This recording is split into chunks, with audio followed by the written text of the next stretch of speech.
Hello class 8th, this is Ruchi and welcome back to this channel.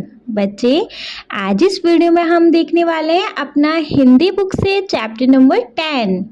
ठीक है, ये एक हमारा एक्सप्लेनेशन वीडियो रहेगा। हमारा हिंदी का ये लास्ट चैप्टर है और इसके बाद जी हमारा चैप्टर खत्म, मतलब हमारा हिंदी का सिलेबस खत्म। इसके बाद हम देख लेंगे बच्चे हिंदी का ओवरव्यू। ठीक है जी, चलिए।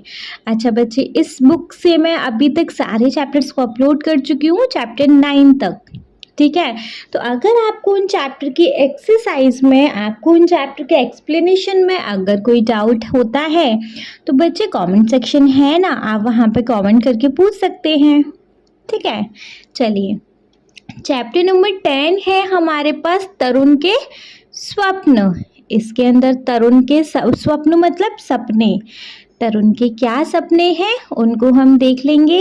अच्छा, लेकिन उसको देखने से पहले बच्चे, तरुण के स्वप्न को लिखा किसने है? इसके ये जो लेखक हैं वो कौन है? सुभाष चंद्र बोस। सुभाष चंद्र बोस ने बच्चे ये हमारा चैप्टर लिखा है। ठीक है, मतलब इस चैप्टर में जो तरुण के स्वप्न हैं इसको लिखा है हमारे सुभाष चंद्र बोस जी ने। सबसे पहले बच्चे उनके बारे में देख लिया जाए कि सुभाष चंद्र बोस कौन थे, क्या क्या नहीं, इनसे परिचय कर लेते हैं हम सबसे पहले, है ना। देखो, उड़ीसा, जो कि अब ओडिशा हो गया है, राज्य के कटक नगर में जन्मे सुभाष चंद्र बोस को पूरा देश नेताजी के नाम से जानता है। उड़ीसा राज्य के कटक नगर में जन्मे सुभाष चंद्र बोस को पूरा देश किस नाम से जानता है? नेताजी के नाम से। भारत में स्वतंत्र संग्राम में उनके उद्देश्य स्पष्ट था। भारत का जो स्वतंत्रता का संग्राम था उसमें उनका उद्देश्य, मतलब उसमें उनका जो मोटिव था एकदम क्लियर था। भारत को अंग्रेजी शासन से उनको मुक्त कराना था। भारत को अंग्रेजी शासन से मुक्त कराना उनका जो मेन मोटिव था एकदम क्लियर था कि मुझे अपने भारत को आज़ाद कराना है अंग्रेजों से, है ना।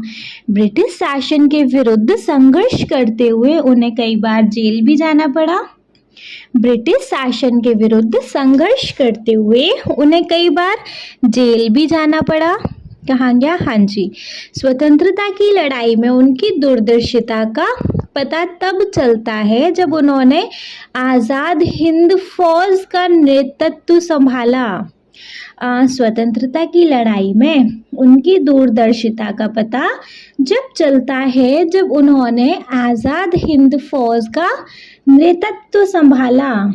ठीक है, स्वतंत्रता की लड़ाई में उनकी दूरदर्शिता का पता जब चलता है जब उन्होंने आज़ाद हिंद फौज का नेतृत्व संभाला। सन 1857 में भारतीय सैनिकों ने स्वतंत्रता प्राप्ति के लिए जिस तरह एकजुट होकर युद्ध किया, उसके बाद सुभाष चंद्र बोस जी ही ऐसे महान सेनानी हुए जिन्होंने आज़ाद हिंद फौज के माध्यम से एकजुट होकर अंग्रेजों को चुनौती दी। उन्होंने सैनिकों को दिल्ली चलो और जय हिंद का नारा दिया। उन्होंने सैनिकों को दिल्ली चलो और जय हिंद का नारा दिया। सुभाष चंद्र बोस ने भारत को स्वतंत्रता दिलाने के लिए क्रांति का ऐसा बिगुल बजाया कि पूरा देश जय हिंद के नारों से गूंज उठा। उन्होंने तुम मुझे खून दो मैं तुम्हें आज़ादी दूंगा जैसा प्रेरक नारा भी दिया। उन्होंने तुम मुझे खून दो मैं तुम्हें आज़ादी दूंगा जैसा एक प्रेरक नारा भी दिया हमको, है ना। सुभाष चंद्र बोस ने एक स्वाधीन राष्ट्र और आत्मनिर्भर समाज का सपना देखा। सुभाष चंद्र बोस ने स्वाधीन राष्ट्र और आत्मनिर्भर समाज का सपना देखा। उनके जीवन के विषय में जानना भारतीय स्वतंत्रता आंदोलन के इतिहास को जानना है। उनके जीवन के विषय में जानना भारतीय स्वतंत्रता आंदोलन के इतिहास को जानना है। द इंडियन स्ट्रगल उनकी चर्चित पुस्तक है। उन्होंने पुस्तक भी लिखी थी, पुस्तक का नाम क्या है? द इंडियन स्ट्रगल उनकी चर्चित पुस्तक है। प्रकाशन विभाग भारत सरकार ने नेताजी सुभाष चंद्र बोस को वर्ड में मतलब संपूर्ण लेखन प्रकाशित किया है। प्रकाशन विभाग भारत सरकार ने नेताजी सुभाष चंद्र बोस को वर्ड में संपूर्ण लेखन प्रकाशित किया है। वर्ड में कह रही हूँ, वर्ल्ड में वर्ल्ड में संपूर्ण लेखन प्रकाशित किया है। इस प्रकाशन में उनके उपलब्ध सभी कार्यों, पत्रों, टिप्पणियों, भाषणों आदि को सम्मिलित किया गया है। इस प्रकाशन में उनके उपलब्ध सभी कार्यों, पत्रों, टिप्पणियों, भाषणों आदि को सम्मिलित किया गया है। ठीक है जी, तो ये है हमारे सुभाष चंद्र जी से मतलब नेताजी से परिचय। वंस एक बार और रीड कर ले, जिससे कि कुछ और कन्फ्यूज़न आ रहा होगा ना, तो एक से दो बार रीड करने पे ना सारा कन्फ्यूज़न चला जाता है इस करके। उड़ीसा, जो कि अब ओडिशा राज्य के कटक नगर में जन्मे सुभाष चंद्र बोस को पूरा देश नेताजी के नाम से जानता है। भारत के स्वतंत्रता संग्राम में उनका जो उद्देश्य था वो स्पष्ट था कि भारत को अंग्रेजी शासन से मुक्त कराना। ब्रिटिश शासन के विरुद्ध संघर्ष करते हुए उन्हें कई बार जेल भी जाना पड़ा। स्वतंत्रता की लड़ाई में उनकी दूरदर्शिता का पता जब चलता है जब उन्होंने आज़ाद हिंद फौज का नेतृत्व संभाला। सन 1857 में भारतीय सैनिकों ने स्वतंत्रता प्राप्ति के लिए जिस तरह एकजुट होकर युद्ध किया, उसके बाद सुभाष चंद्र बोस ही ऐसे महान सेनानी हुए जिन्होंने आज़ाद हिंद फौज के माध्यम से एकजुट होकर अंग्रेजों को चुनौती दी। उन्होंने सैनिकों को दिल्ली चलो और जय हिंद का नारा दिया। सुभाष चंद्र बोस ने भारत को स्वतंत्रता दिलाने के लिए क्रांति का ऐसा बिगुल बजाया कि पूरा देश जय हिंद के नारों से गूंज उठा।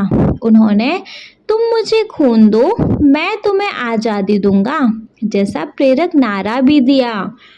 सुभाष चंद्र बोस ने एक स्वाधीन राष्ट्र और आत्मनिर्भर समाज का सपना देखा। उनके जीवन के विषय में जानना भारतीय स्वतंत्रता आंदोलन के इतिहास को जानना है। द इंडियन स्ट्रगल उनकी चर्चित पुस्तक है। प्रकाशन विभाग भारत सरकार ने नेताजी सुभाष चंद्र बोस का वर्ड में संपूर्ण लेखन प्रकाशित किया है। इस प्रकाशन में उनके उपलब्ध सभी कार्यों, पत्रों, टिप्पणियों, भाषणों आदि को सम्मिलित किया गया है। क्लियर है जी? आया समझ? चलिए, अब समझ आ गया तो अपने चैप्टर को स्टार्ट कर लिया जाए। देखो, चैप्टर है नेताजी सुभाष चंद्र बोस ऐसे स्वाधीन संपन्न समाज और राष्ट्र का सपना देखते थे जिसमें व्यक्ति सब दृष्टियों से मुक्त हो। मतलब जो हमारे सुभाष चंद्र बोस थे, उनका एक ही सपना था कि मैं कैसे भी करके, कुछ भी करके मुझे अपने भारत को आज़ाद कराना है, मुझे अपने हिंदुस्तान को आज़ाद कराना है। किससे? अंग्रेजों से, है ना। तो हमारा भारत किसने आज़ाद कराया? सुभाष चंद्र बोस ने। और भी ये सारे लोग हुए, इन्होंने कराया, लेकिन उनमें सुभाष चंद्र बोस भी इंक्लूड थे, है ना। तो नेताजी सुभाष चंद्र बोस ऐसे स्वाधीन संपन्न समाज और राष्ट्र का सपना देखते थे जिसमें व्यक्ति सब दृष्टियों से मुक्त हो, हर तरीके से मुक्त हो और समाज तथा राष्ट्र की सेवा में समान रूप से भागीदार बने। जो हर एक व्यक्ति, उनका सपना क्या था कि हर व्यक्ति हर तरीके से आज़ाद होना चाहिए और हर व्यक्ति को समाज और राष्ट्र की सेवा में समान रूप से भागीदार बनना चाहिए। वे अपने उद्बोधनों में नारी मुक्ति और सभी को शिक्षा तथा समान अवसर मिलने की बात भी करते थे। वे अपने उद्बोधनों में नारी मुक्ति और शिक्षा, सभी को शिक्षा तथा समान अवसर मिलने की बात भी करते थे, उनको था कि देखो नारी के ऊपर जैसे बहुत सारी बाउंडेशन होती है, लेडीज के ऊपर, फीमेल के ऊपर नहीं होनी चाहिए और सभी को इक्वल शिक्षा मिलनी चाहिए, सभी को शिक्षा लेने का हक है। ठीक है, अपने ये स्वप्न वे युवाओं को सौंपना चाहते थे। वे चाहते थे उनका ये सपना हर एक युवा उनका पूरा करे, जिससे आदर्श समाज और आदर्श राष्ट्र का रूप साकार हो सके, जिससे आदर्श समाज और आदर्श राष्ट्र का रूप साकार हो सके। आइए अब हम नेताजी के उस उद्बोधन के विषय में जानते हैं जो उन्होंने मेदिनीपुर जिला युवक सम्मेलन में 29 दिसंबर 1929 को युवाओं को संबोधित करते हुए प्रकट किया था। अब हम नेताजी के उस उद्बोधन के विषय में जानेंगे जो उन्होंने मेदिनीपुर जिला युवक सम्मेलन में 29 दिसंबर 1929 को युवाओं को संबोधित करते हुए प्रकट किया था। ठीक है, तो बच्चे अब हम आगे देखेंगे इसका उद्बोधन। चलो इस पैरा को एक बार और पढ़ लेते हैं। नेताजी सुभाष चंद्र बोस ऐसे स्वाधीन संपन्न समाज और राष्ट्र का सपना देखते थे जिसमें व्यक्ति सब दृष्टियों से मुक्त हो और समाज तथा राष्ट्र की सेवा में समान रूप से भागीदार बने। वे अपने उद्बोधनों में नारी मुक्ति और सभी को शिक्षा तथा समान अवसर मिलने की बात भी करते थे। अपना यह स्वप्न वे युवाओं को सौंपना चाहते थे, जिससे आदर्श समाज और आदर्श राष्ट्र का रूप साकार हो सके। आइए अब हम नेताजी के उस उद्बोधन के विषय में जानते हैं जो उन्होंने मेदिनीपुर जिला युवक सम्मेलन में 29 दिसंबर 1929 को युवाओं को संबोधित करते हुए प्रकट किया था। ठीक है, देख लिया जाए तो बच्चे देखो, स्वप्न तो अनेकों ने देखा, मतलब सपने तो बहुतों ने देखे। हमारे नेता स्वर्गीय देशबंधु चित्तरंजन दास ने भी एक स्वप्न देखा था। अब ये जो नेताजी का भाषण है, नेताजी बात कर रहे हैं, सुभाष चंद्र बोस बोल रहे हैं। सपने तो सबने देखे, लेकिन हमारे नेता स्वर्गीय देशबंधु, स्वर्गीय जो अब नहीं रहे, देशबंधु जो देश के भाई हैं, चित्तरंजन दास ने भी एक स्वप्न देखा, एक सपना देखा। वही स्वप्न उनकी शक्ति का उत्स बना और उनके आनंद का निर्झर रहा। वही सपना उनकी शक्ति का उत्स बना और उनके आनंद का निर्झर रहा। उनके स्वप्न के उत्तराधिकारी आज हम हैं। जो उन्होंने सपना देखा, अब उसको पूरा करने की जिम्मेवारी हमारी है। अब उसके उत्तराधिकारी आज हम हैं। इसलिए हमारा भी अपना एक स्वप्न है, इसलिए हमारा भी एक सपना है। इसी सपने की प्रेरणा से हम उठते हैं, बैठते हैं, चलते हैं, फिरते हैं और लिखते हैं और भाषण देते हैं, काम काज करते हैं।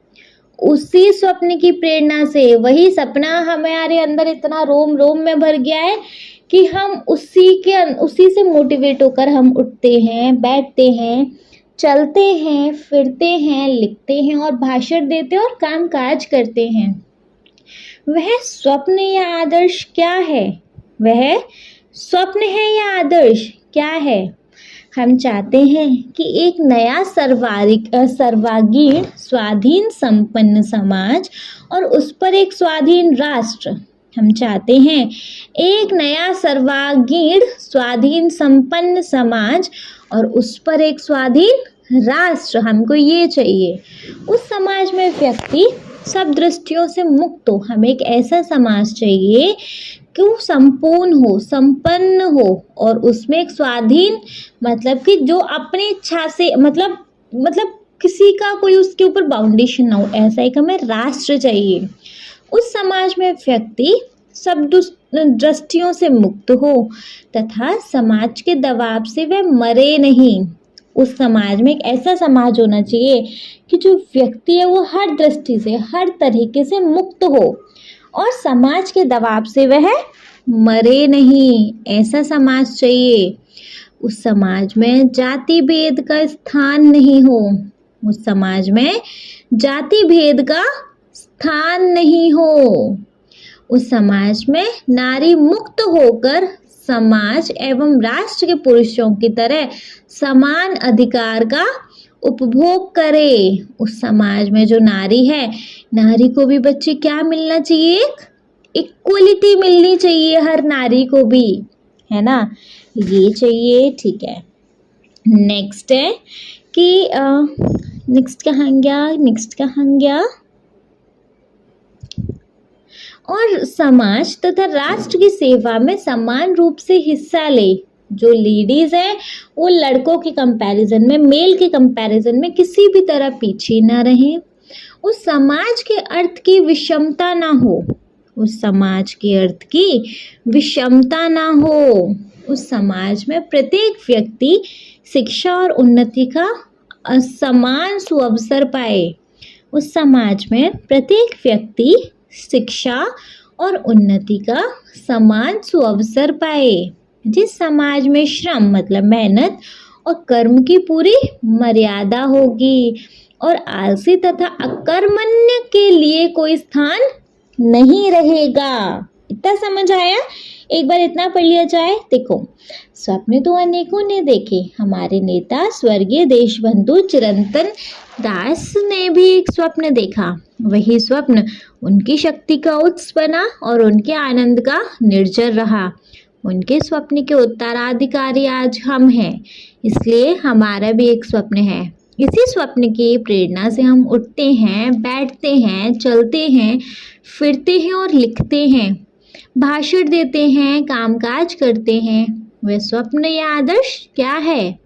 हम चाहते हैं एक नया सर्वांगीण स्वाधीन संपन्न समाज और उस पर एक स्वाधीन राष्ट्र। उस समाज में व्यक्ति सब दृष्टियों से मुक्त हो तथा समाज के दबाव से वह मरे नहीं। उस समाज में जाति भेद का स्थान न हो। उस समाज में नारी मुक्त होकर समाज एवं राष्ट्र के पुरुषों की तरह समान अधिकार का उपभोग करे। समाज तथा राष्ट्र की सेवा में समान रूप से हिस्सा ले। उस समाज के अर्थ में विषमता ना हो। उस समाज में प्रत्येक व्यक्ति शिक्षा और उन्नति का समान सुअवसर पाए। जिस समाज में श्रम और कर्म की पूरी मर्यादा होगी और आलसी तथा अकर्मण्य के लिए कोई स्थान नहीं रहेगा। वह राष्ट्र किसी भी विजातीय प्रभाव से हर प्रकार से मुक्त होगा। वह राष्ट्र किसी भी विजातीय प्रभाव से हर प्रकार से मुक्त रहेगा, मतलब आज़ाद रहेगा। जो राष्ट्र हमारे स्वदेशी समाज के यंत्र के रूप में काम करेगा, वो राष्ट्र हर प्रभाव से, मतलब हर प्रभाव से हर प्रकार से मुक्त रहेगा। कौन सा राष्ट्र? जो राष्ट्र हमारे स्वदेशी समाज के यंत्र के रूप में काम करेगा। सर्वोपरि वह समाज और राष्ट्र भारतवासियों का अभाव मिटाएगा। सर्वोपरि वह समाज और राष्ट्र भारतवासियों का अभाव मिटाएगा। यह भारतवासी के आदर्श को सार्थक बनाकर ही स्थिर नहीं होगा, बल्कि विश्व मानव के समक्ष आदर्श समाज और आदर्श राष्ट्र के रूप में गण्य होगा। ओवरऑल ये हमारे नेताजी का भाषण चल रहा है। मैं ऐसे समाज और ऐसे राष्ट्र का ही सपना देखता रहा हूँ। यह स्वप्न मेरे समक्ष नित्य एवं अखंड सत्य है। यह स्वप्न मेरे समक्ष नित्य एवं अखंड सत्य है। इस सत्य की प्रतिष्ठा के लिए सब कुछ किया जा सकता है। इस सत्य की प्रतिष्ठा के लिए सब कुछ किया जा सकता है। हर प्रकार का त्याग किया जा सकता है। हर संकट को सहा जा सकता है। मतलब जो नेताजी का सपना है कि उनका देश आज़ाद हो, है ना, ऐसे सपने को भैया क्या नेताजी को क्या करना है? नेताजी हर तरीके से सब कुछ करने को तैयार हैं और इस स्वप्न को सार्थक बनाने का दौरान प्राण देना भी है। इस स्वप्न को सार्थक बनाने के दौरान ये सपना पूरा होने के लिए जान जाए तो वो भी चले जाए तो वह मरण है स्वर्ग समान, तो वो मरना भी हमारा स्वर्ग के समान है। हे मेरे तरुण भाइयों, तुम्हें देने लायक मेरे पास कुछ भी नहीं है, अपने मतलब सारे भाई बंधुओं से कह रहे हैं, है सिर्फ यही स्वप्न, मेरे पास कुछ और नहीं है तुम लोगों को देने के लिए, बस एक यही सपना है जो हमें असीम शक्ति और अपार आनंद देता है। बस मैं तुम्हें यही सपना दे सकता हूँ। ये सपना एक हमें असीम शक्ति और अपार आनंद देता है, जो मेरे क्षुद्र जीवन को भी सार्थक बनाता है। यह स्वप्न मैं तुम्हें उपहार स्वरूप देता हूँ, स्वीकार करो। ये नेताजी कह रहे हैं कि सपना मैं तुम्हें उपहार के रूप में दे रहा हूँ, इस सपने को स्वीकार करो। ठीक है, यह सपना है हमारा सुभाष चंद्र बोस का। आ रहा है समझ? चलिए, आ रहा है तो बच्चे इसको एक बार वंस रीड कर लें फटाफट से। देखो, नेताजी सुभाष चंद्र बोस ऐसे स्वाधीन संपन्न समाज और राष्ट्र का सपना देखते थे जिसमें व्यक्ति सब दृष्टियों से मुक्त हो और समाज तथा राष्ट्र की सेवा में समान रूप से भागीदार बने। वे अपने उद्बोधनों में नारी मुक्ति और सभी को शिक्षा तथा समान अवसर मिलने की बात भी करते थे। अपना यह स्वप्न वे युवाओं को सौंपना चाहते थे, जिससे आदर्श समाज और आदर्श राष्ट्र का रूप साकार हो सके। आइए अब हम नेताजी के उस उद्बोधन के विषय में जानते हैं जो उन्होंने मेदिनीपुर जिला युवक सम्मेलन में 29 दिसंबर 1929 को युवाओं को संबोधित करते हुए प्रकट किया था। ठीक है, देखेंगे। स्वप्न तो अनेकों ने देखा। हमारे नेता स्वर्गीय देशबंधु चिरंतन दास ने भी एक सपना देखा। वही स्वप्न उनकी शक्ति का उत्स बना और उनके आनंद का निर्झर रहा। उनके स्वप्न के उत्तराधिकारी आज हम हैं, इसलिए हमारा भी एक स्वप्न है। इसी स्वप्न की प्रेरणा से हम उठते हैं, बैठते हैं, चलते हैं, फिरते हैं और लिखते हैं, भाषण देते हैं, कामकाज करते हैं। वह स्वप्न या आदर्श क्या है? हम चाहते हैं एक नया सर्वांगीण स्वाधीन संपन्न समाज और उस पर एक स्वाधीन राष्ट्र। उस समाज में व्यक्ति सब दृष्टियों से मुक्त हो तथा समाज के दबाव से वह मरे नहीं। उस समाज में जाति भेद का स्थान नहीं हो। उस समाज में नारी मुक्त होकर समाज एवं राष्ट्र के पुरुषों की तरह समान अधिकार का उपभोग करे और समाज तथा राष्ट्र की सेवा में समान रूप से हिस्सा ले। उस समाज के अर्थ की विषमता न हो। उस समाज में प्रत्येक व्यक्ति शिक्षा और उन्नति का समान अवसर पाए। जिस समाज में श्रम और कर्म की पूरी मर्यादा होगी और आलसी तथा अकर्मण्य के लिए कोई स्थान नहीं रहेगा, वह राष्ट्र किसी भी विजातीय प्रभाव से हर प्रकार से मुक्त रहेगा, जो हमारे स्वदेशी समाज के यंत्र के रूप में काम करेगा। सर्वोपरि वह समाज और राष्ट्र भारतवासी का अभाव मिटाएगा या भारतवासी के आदर्श को सार्थक बनाकर ही स्थिर नहीं होगा, बल्कि विश्व मानव के समक्ष आदर्श समाज और आदर्श राष्ट्र के रूप में गण्य होगा। मैं ऐसे समाज और राष्ट्र का ही स्वप्न देखता रहा हूँ। यह स्वप्न मेरे समक्ष नित्य एवं अखंड सत्य है। इस सत्य की प्रतिष्ठा के लिए सब कुछ किया जा सकता है, हर प्रकार का त्याग किया जा सकता है, हर संकट को सहा जा सकता है और इस स्वप्न को सार्थक बनाने के दौरान प्राण देना भी है तो वह मरण है स्वर्ग समान। हे मेरे तरुण भाइयों, तुम्हें देने लायक मेरे पास कुछ भी नहीं है, सिर्फ यही स्वप्न जो मैं असीम शक्ति और अपार आनंद देता है, जो मेरे क्षुद्र जीवन को भी सार्थक बनाता है। यह स्वप्न मैं तुम्हें उपहार स्वरूप देता हूँ, स्वीकार करो। ठीक है जी, यह हमारा उद्बोधन है जो कि लिखा है सुभाष चंद्र बोस ने। आई होप बहुत अच्छे से क्लियर हो गया होगा। देखो, स्टिल अगर कोई डाउट है तो फिर कमेंट बॉक्स हमारे पास है ना? कोई डाउट नहीं है तो नेक्स्ट वीडियो में देखेंगे बच्चे हम इस चैप्टर का एक्सप्लेनेशन। क्लियर? चलिए, थैंक यू सो मच।